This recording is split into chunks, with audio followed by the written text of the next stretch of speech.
What I would like to see for certain that Hot 97 needs to do, I have two. One is to immediately, I feel, is to terminate Luis Diaz. And number two, I would like to see that 97 organize a campaign by the hip-hop community, with the hip-hop community, with the African-American, Caribbean, Latino community, to educating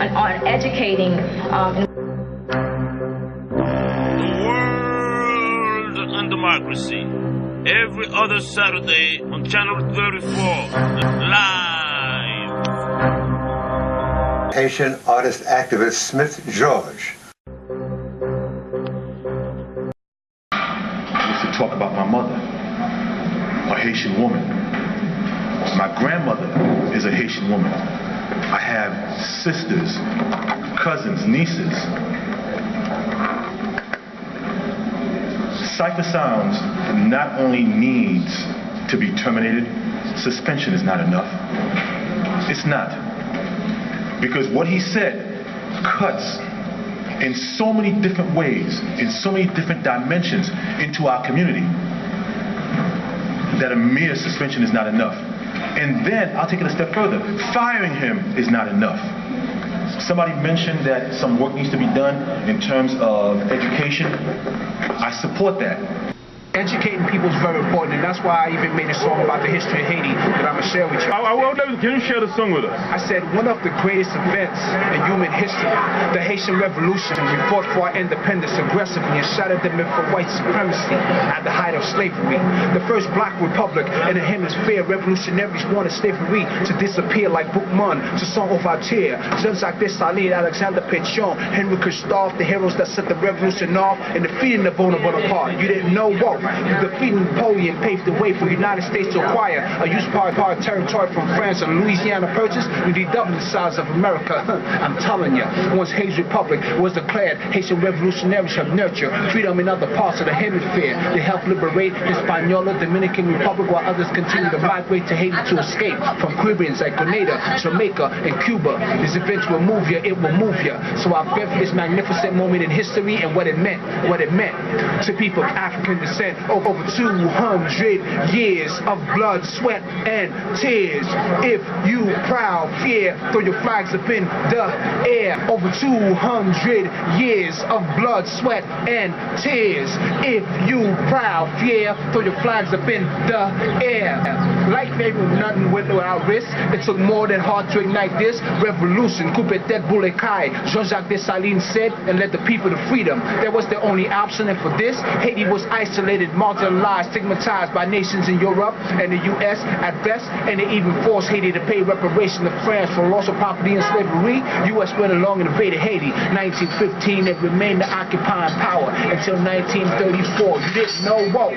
Haiti paid reparations between 1825 and 1922. What would you do? Sometimes the country suffers from its past as well as its triumph, but that's politics for you. But it's time to turn the page. It's about uplifting, identifying oneself in our contemporary struggle for democracy and development, the way things should be, to show my Haitian people their desire for dignity and self-determination. There's much work to be done to advance the vision and the value and the principles that will fulfill the promise of the revolution. Amid the debt new song, we started something till the day's done. One. Terrific. Well, I'm not that religious, but I truly believe if you help people one day, maybe if you have a problem, those people will help you another day. Haiti, when she could, was helping America when we had not gained our independence. I think we have an obligation to help Haiti.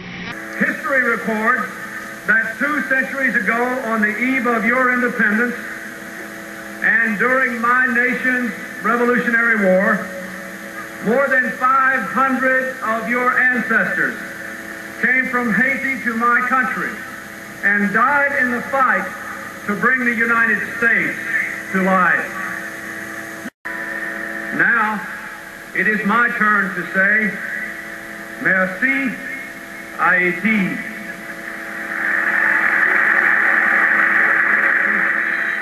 Merci, Haiti.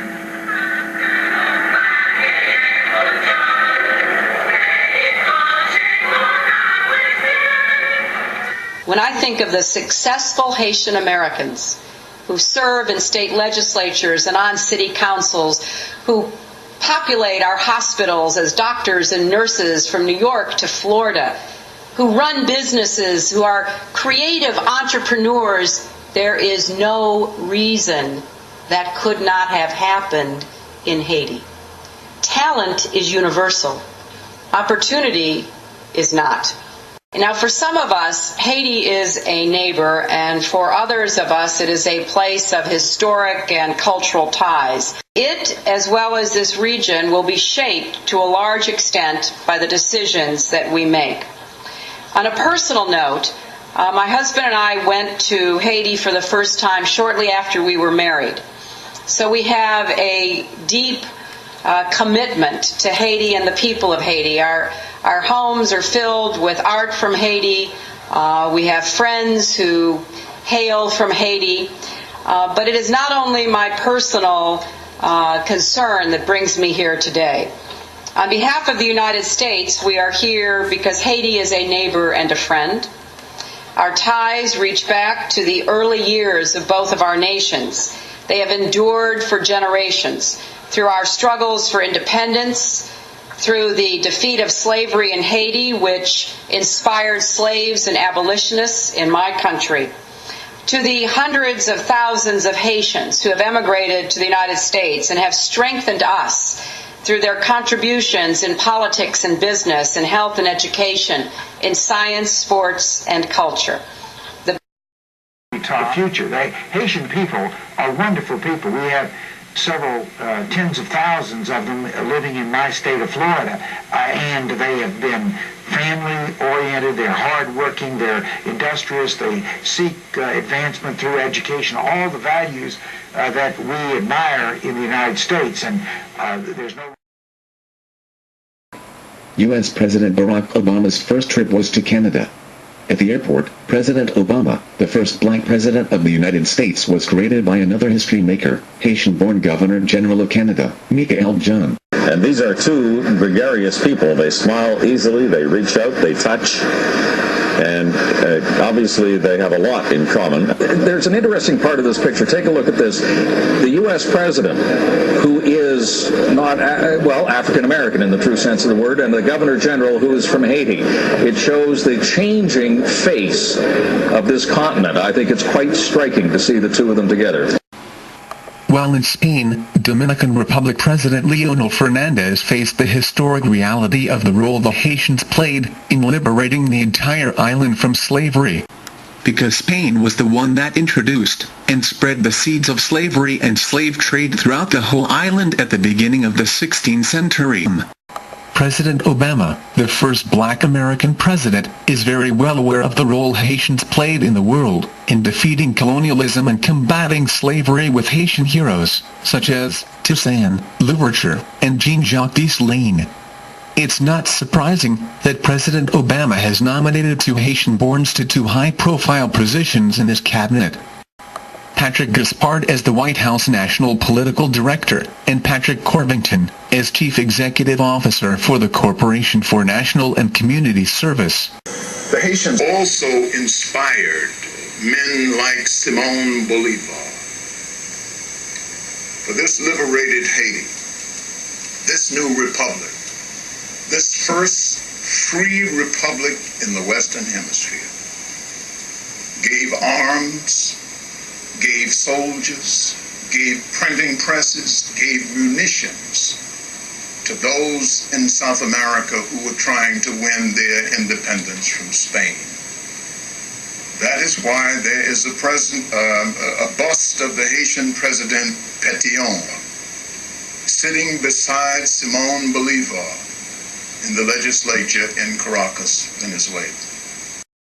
Very helpful and generous to Haiti. On the aftermath of the earthquake. But he informed me also that Haiti sent some contribution to Korea also. Yeah, at that time, in the war. 1950. That's wonderful. You know, this is very... What kind of contribution was that? That was the token of the military support and the monetary support. In 1950? Yes, 1950, right. And this is very important. When we got to stand for each other, we are honoring this together. When something... Now, First, let me thank Congressman Charles Rangel for this opportunity that he gives me to have this exclusive interview for Haiti and democracy. I enjoy being with you. Thank you very much, Congressman. Very much involved in what's going on. The Haitians gained their own independence, came and helped fight the Revolutionary War. I see racism, I see a double standard, I see a lack of compassion. Congressman Rangel, you mentioned a little while ago that Haiti somehow saved the U.S. Revolution. I do know back in 1779, the Battle of Savannah, Georgia, there were 1,000 Haitians who did participate in the fight there to help George Washington and went. And a lot of countries feel guilty that Haiti is in its predicament because of the indifference, because of the economic rape of Haiti. Haitians are not going away. They're strong people. Who do the actions of those Africans in the Caribbean who produced the largest slave revolution in history. So, I mean, powerful, strong, as a Haitian American, you know, I mean, listening, reading this, I can tell you how that touches us. What prompted you to write this article? I mean, the specter of a revolution of slaves against white masters, a revolution led by a former slave, Toussaint Louverture, who claimed for the former slaves the universal human rights to freedom and citizenship, made Americans cool to revolution. Yeah, well, there are several things in that passage that you wrote that seem to be very important. The most important, I think, is simply what the meaning of Toussaint Louverture's claims. His claim that there was a universality to the rights that were being declared by the Americans and the French. He was testing the limits. Do you really mean it? And unfortunately, we found out they didn't really mean it. But it is by his pushing that it got on the agenda that it will be all human beings, not just the ones who, first the whites who articulated this. The other thing has to do with the Americans. Thomas Jefferson, I sometimes call him the happy revolutionary. He says at one point during the terrorism of the French Revolution, he says, oh, it's not so bad that you have to water the tree of liberty with the blood of dictators to achieve freedom.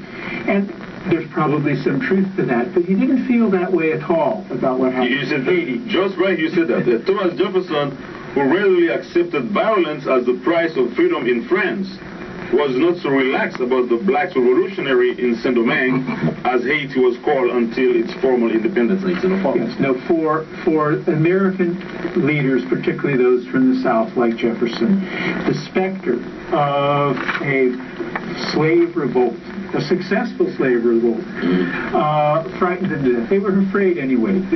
They knew that this was, as Jefferson said at one point, if there's a God in heaven, and he believes in justice, we know which side he will take when it comes. He knew that. I mean, your life. Well, I've been an activist just like you, working for many years around critical issues. But for my money, Haiti has the richest heritage. I mean, preserving that history of the revolution and a sense of being African people in a way that I had not seen in other places. And it gave me tremendous inspiration that I had not seen in other places. And it gave me tremendous inspiration. And what I found was that the Haitian people, even though they had been described as poor, and there is a great deal of poverty in Haiti, their spirit, the spirit of the Haitian people is not poor. The energy, the creativity. And so I have utterly fallen in love with Haiti. Far too long, the world has ignored Haiti, marginalized, stigmatized. Here you have one of the greatest feats in human history, the Haitian Revolution, which not only defeated 3 powerful military armies, but it also eradicated slavery. The American Revolution did not do that. The French Revolution did not do that. It remained for the Haitians in the Haitian Revolution to do this and to vow that slavery would never return. This is why when Napoleon attempted to reestablish slavery, he was soundly defeated.